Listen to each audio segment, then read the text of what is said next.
Hier, j'ai sorti une vidéo où je réagis tout simplement à des TikTok. Et dans cette vidéo, je réagis à un TikTok où on voit TheKerry78 sous-entendre que Manon, sa copine actuelle, l'aurait trompé avec BKH78. Entre Manon et BK, il s'est passé un petit truc. Je l'ai pardonné, mais j'ai dit dans ce cas-là, Manon ne viendra pas à la villa. Suite à ça, j'ai reçu un message de la copine de TK qui m'expliquait en fait que c'était tout simplement un prank qu'il a fait en live et qu'il n'y avait absolument aucun problème entre lui, Manon et BKH78. Première chose, la première fois que je suis tombé sur ce TikTok où on voit tout simplement TK sous-entendre que sa copine l'a trompé avec BKH, vu la manière dont TK l'a dit, TK78, il a un jeu d'acteur qui est incroyable. Forcément, moi, personnellement, la première fois que j'ai vu ce TikTok, oui, j'y ai cru. Et je me suis pas posé la question, c'était tellement bien joué de la part de TK que je me suis pas posé la question de savoir si c'était vrai ou pas. D'ailleurs, dans les commentaires de ce TikTok, il y a quoi? Il y a 90% des gens qui croient vraiment à ce TikTok, justement, qui mettent des commentaires par rapport à ça, en critiquant, etc., en donnant leur avis. La plupart des commentaires y croient vraiment. Le problème avec ce TikTok, c'est qu'il est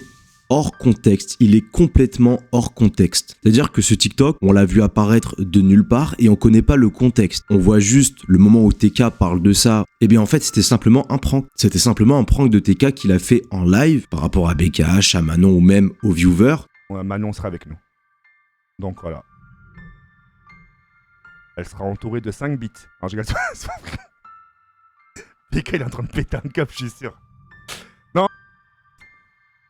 Voilà, il fallait bien rigoler. Et puis voilà. Il restera 2 chambres. Donc ce clip qu'on voit quand même pas mal tourner sur TikTok est complètement hors contexte. Suite à ma vidéo d'hier, la copine de TK m'envoie un message en m'envoyant tout simplement le moment où TK explique que c'était un prank, qu'il n'y a absolument rien, que Manon sera à la villa, etc., qu'il n'y a pas de problème, il n'y a pas d'histoire de tromperie. En fait, dans le fond, c'est un énorme problème sur Internet maintenant, mais il y a beaucoup trop de clips qui peuvent provenir de vidéos ou autres qui sont hors contexte, qui sont littéralement hors contexte, et il y en a beaucoup. Malheureusement, même moi, je suis tombé dans le panneau, qui regardent des TikTok qui sont coupés au montage, hors contexte, et qui croient, justement, parce qu'ils n'ont pas le contexte. C'est-à-dire qu'en fait, quand on a ce genre de clip qui dure 10-15 secondes, et qu'on n'a pas la vidéo en entière, on ne peut pas comprendre pourquoi la personne a dit ça. Si elle a dit ça pour rigoler, si elle parle par rapport à un jeu vidéo ou autre, ça, c'est un vrai problème sur TikTok, j'ai remarqué, c'est qu'il y a beaucoup trop de clips.